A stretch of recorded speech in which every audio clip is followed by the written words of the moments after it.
नमस्कार।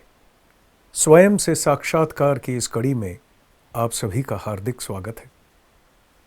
हमने पिछली कुछ कड़ियों में आत्मा ही सत्य, इसके ऊपर प्रज्ञान पुरुष का प्रवचन सुना था। एक अंश था प्रवचन का, वो सुना था। अंत में वो जब जाके ये सवाल करते हैं कि 5 मिनट चुप नहीं बैठ सकते हो तो माइंडलेस कैसे बनोगे, माइंड की वो अवस्था कैसे आएगी जहाँ पे कोई हलचल नहीं है, कोई भावना नहीं है, कोई सोच नहीं है। आज की हमारी कड़ी है भावना विहीन मन। तो इसके ऊपर क्या कहते हैं प्रज्ञान पुरुष, वो हम आइए सुनते हैं। रात में जब सुनिद्रा होता है, हमारी सुनिद्रा में हमारी कोई चिंता नहीं रहती, माइंड लेस हो जाता है हम लोग, तब सुनिद्रा होता है। लेकिन ये तो नेचुरल फिनोमेना, लेकिन हमारी अधीन तो नहीं है। हम हिप्नोटाइज हो जाता है। निद्रा के पहले क्या होता है, हमारी सिस्टम फॉल करते हैं, तब भी हम ड्रॉसीनेस फील करते पहले, उसके बाद भी एकदम अस्लीप्ड हो जाता है। लेकिन ये तो है नेचुरल फिनोमेना, शक्ति का कुछ क्रिया। लेकिन इसको ऊपर में कैसे जाओगे जाना? तो हमारी जो प्रश्न है, सवाल है, जिज्ञासा है, स्थूल का है अलग अलग जिज्ञासा, सूक्ष्म का अलग, सूक्ष्मतर का अलग, सूक्ष्मतम का अलग, बाहर का अलग, अंतर का अलग, केंद्र का अलग, हर तुरीय का अलग। तो ये प्रश्न जब तक ना बने तब तक उसको उत्तर सुनने से भी कम नहीं चलेगा। भूख लगने के बाद खाना मिलने से हमको अच्छा लगता है, और जब भूखा नहीं है उसको अच्छा खाना दो, वो नहीं उसको टेस्ट कर सकता, उसको ट्रांस करके छोड़ देगा। कारण को जानने के लिए हमारी ऐसी कुछ भी क्षुधा बनेगा। कैसे माइंडलेस बनोगे की स्थिति से समाप्त करके प्रवचन में वो आके यहाँ शुरुआत होती है। लेकिन रात को जब हमें सुनिद्रा होती है, सुनिद्रा में हमें कोई चिंता नहीं रहती है, माइंडलेस हो जाते हैं, तब सुनिद्रा होती है। लेकिन यह तो नेचुरल फिनोमेना है, हमारे अधीन तो नहीं है। हम हिप्नोटाइज्ड हो जाते हैं। निद्रा के पहले क्या होता है, हमारा सिस्टम फॉल कर जाता है, तब हम ड्राउजीनेस फील करते हैं, फिर हम अस्लीप हो जाते हैं। लेकिन यह तो है नेचुरल फिनोमेना, शक्ति की कुछ क्रिया। इसके ऊपर कैसे जाओगे, एक प्रश्न है, इसके ऊपर कैसे जाओगे? है वाकई ये नेचुरल फिनोमेना। अगर हम गौर करके देखें कि शरीर थक जाता है, मन थक जाता है, उस वक़्त रेस्ट करना चाहता है, तो एक ऐसी अवस्था आती है, चाहे कोई भी हालत हो, लेट सवेर नींद आए, लेकिन नींद आ जाती है, एक ड्राउजीनेस आता है, और ड्राउजीनेस के बाद हम सो जाते हैं, सुनिद्रा आ जाती है। सुनिद्रा का अर्थ है कि वो स्वप्न भी नहीं देखता, पूर्ण रूप से गहन निद्रा में चला जाता है, सुषुप्ति कहते हैं जिसको। तो इसके पार कैसे जाओगे? सुषुप्ति की जो अवस्था है वो एकदम परफेक्ट अज्ञान की अवस्था है, a perfect state of not knowing, ऐसा प्रज्ञान पुरुष कहे हैं। इस perfect state of not knowing से perfect state of all knowing, जहाँ पे समाधि अवस्था है, अर्थात सब कुछ उस वक़्त प्रतिभात है, लेकिन तुम केवल तुम ही में प्रतिष्ठित हो, और सारा जगत मैं है उस वक़्त। हर चीज़ के तुम वाकिफ़ हो। कोई भी ऐसी चीज़ जो माइंड, इंटेलेक्ट, ईगो से पकड़ी जाती हो वो, और जो कहीं way beyond mind, intellect, ego है, उसको भी पकड़ में आ जाता है। किसमें? समाधि की अवस्था में। आगे कहते हैं, हमारे जो प्रश्न हैं, सवाल हैं, जिज्ञासाएं हैं, स्थूल की अलग जिज्ञासा, सूक्ष्म की अलग, सूक्ष्मतर की अलग, सूक्ष्मतम की अलग, स्थूल ग्रॉस की अलग, सटल की अलग, सटलर की अलग, सटल मोस्ट की अलग। उससे आगे कहते हैं बाहर की अलग, आउटर की अलग, अंतर की अलग, इनर की अलग, केंद्र की अलग, और तूर्य की अलग, तो यह प्रश्न जब तक न जगें तब तक उत्तर सुनने से काम नहीं होगा। तो ये जो प्रश्नों की बात उन्होंने की, उसमें 4 स्तर फिर से आ गए, outer, inner, central, transcendental. Similarly gross, स्थूल, सूक्ष्म, सटल, सूक्ष्मतर, केंद्र अवस्था, सटलर स्टेट, और उसके बाद सूक्ष्मतम। जिज्ञासाएं तो हमारी लगी रहती हैं, ये प्रज्ञान क्या है, इनर मोस्ट तुरीय अवस्था क्या है, ये जिज्ञासाएं लगी रहती हैं। अब ये प्रश्न विज्ञान है इसके साथ इन्वॉल्व्ड। इस प्रश्न विज्ञान के ऊपर प्रज्ञान पुरुष ने एट डिफरेंट टाइम्स अपने प्रवचन में काफ़ी बातें कही हैं। कुछ बातें जो संक्षिप्त रूप से हैं वो आपके सामने रख रहे हैं। प्रज्ञान पुरुष का प्रवचन है बंगला में, उसमें वो कहते हैं, जीवन में जिज्ञासा जगती है। पहला कैसे? पहला है परिवेश अवलंबन करके एवं पारिपार्श्विक अवस्था व संबंध अनुसार। परिवेश अवलंबन करके एवं पारिपार्श्विक अवस्था या संबंध जो हम बनाते हैं उसके अनुसार। दूसरा, व्यक्तिगत या परिवारगत स्वार्थ के कारण। गौर से सुनिएगा, ये जो पॉइंट्स हैं ये केवल एक दृष्टा के पॉइंट्स हैं, एक ही जगह पे बैठे बैठे उनके अंदर स्वतः उद्गत हुए हैं। तीसरा, अंतर की इच्छा व कामना अनुसार। चौथा, सर्वविध प्रतिकूलता के कारण। कभी कभी जीवन में इतनी प्रतिकूल अवस्था आती है चारों तरफ से, इसके कारण बहुत प्रश्न जगते हैं जीवन में। थोड़े बहुत प्रतिकूल अवस्था में भी जगते हैं और सर्वविध जितने सारे हैं उस अवस्था में भी जगते हैं। व्यक्तिगत व समष्टिगत अभाव व दुख निवारणार्थ। दुखों का निवारण, चाहे व्यक्तिगत दुख हो या समष्टिगत दुख हो, परिवार वगैरह सबको मिला के दुख हो। जैसे कोई निधन हो गया तो समस्त परिवार लेके दुख मना रहे हैं, वहाँ से प्रश्न जग रहे हैं।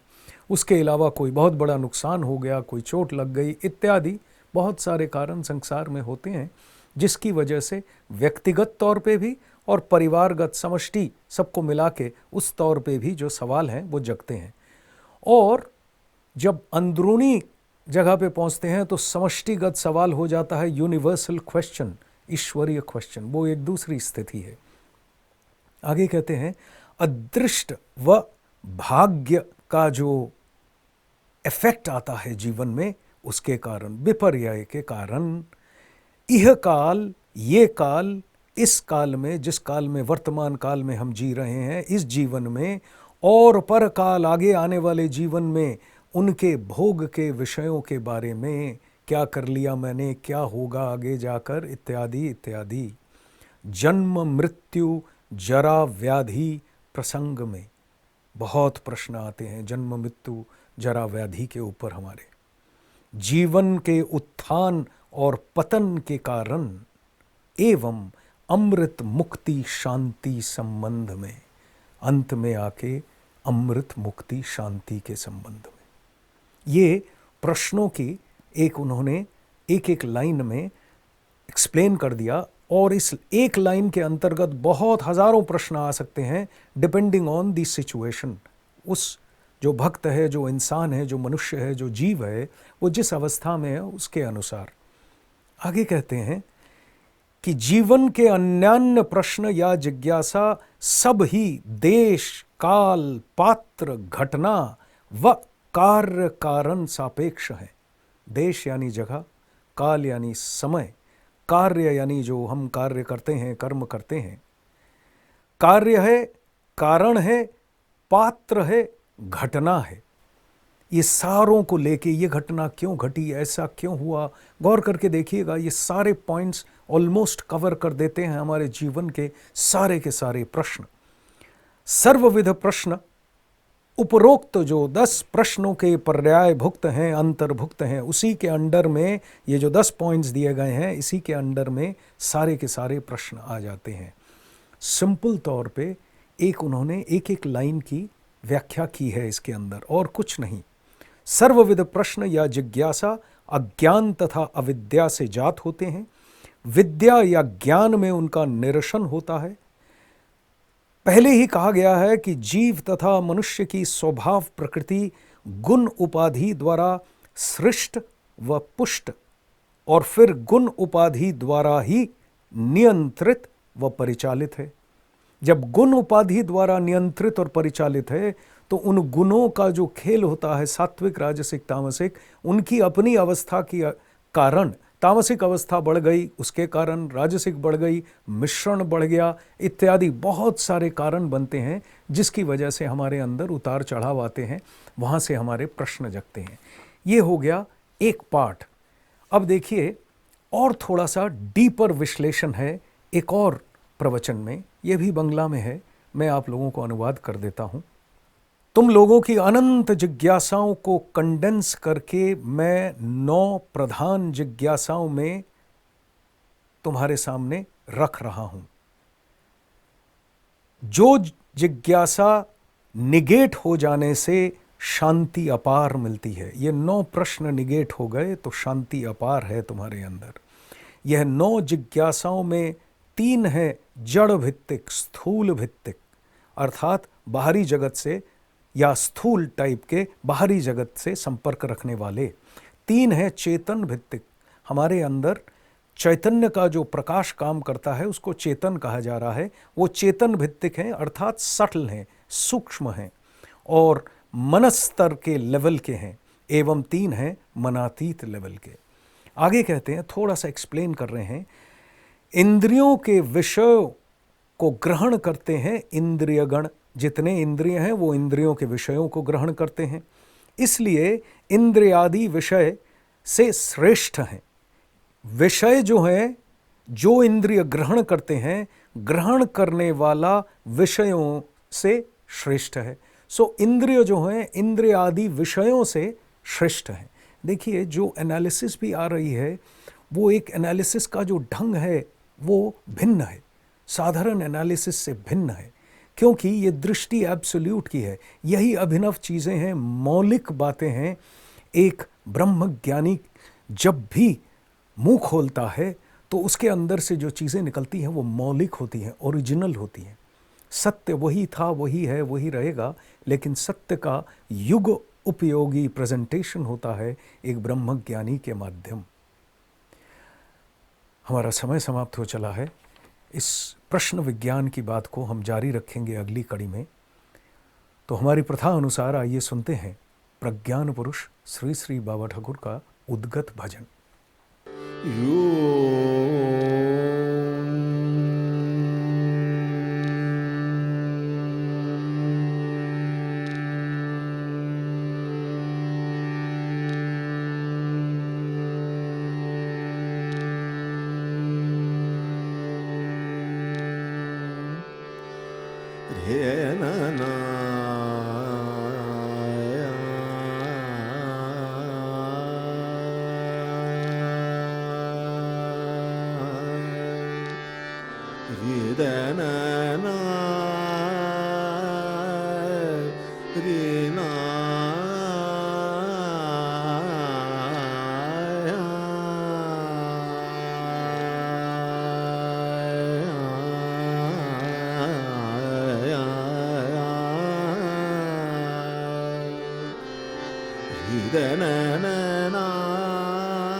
महादेव शिव शंभो महाकाल महेश्वर महादेव शिव शंभो महाकाल महेश्वर भूतनाथ पशुपति विश्वनाथ शंकर भूतनाथ पशुपति विश्व नाथ शङ्कर महादेव शिव शम्भु महाकाल महेश्वर महादेव शिव शम्भु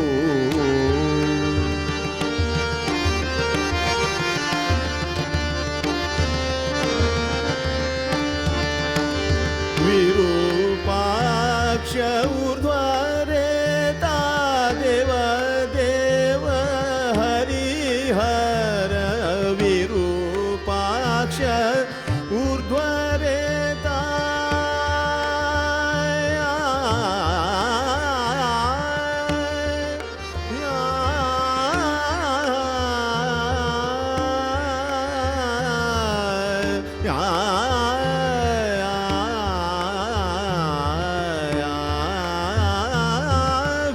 विरूपाक्ष ऊर्ध्वरेता देव देव हरिहर गौरीनाथ प्रमथेश योगेश्वर स्मरहर गौरीनाथ प्रमथेश योगेश्वर स्मरहर उमापति त्रिलोचन वृषध्वज गंगाधर उमापति त्रिलोचन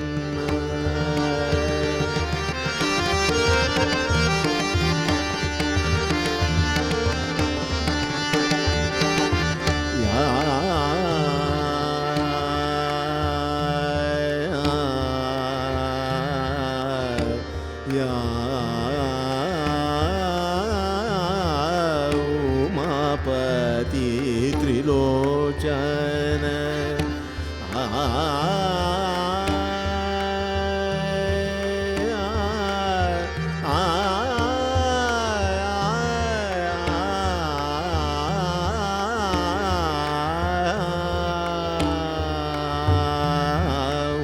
उमापति त्रिलोचन वृषध्वज गंगाधर जगद्गुरु जगदीश जगदात्मा योगीश्वर जगद्गुरु जगदीश जगदात्मा योगीश्वर महादेव शिव शम्भु महाकाल महेश्वर महादेव शिव शम्भु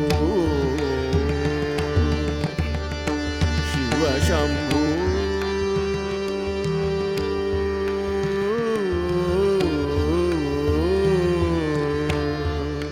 शिव शम्भु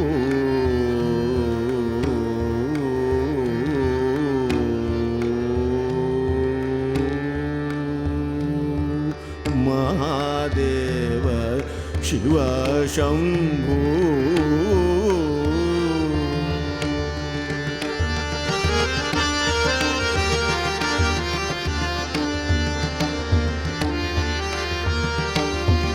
गुणातीत गुणबीज गुणात्मक गुणधार गुणातीत गुणबीज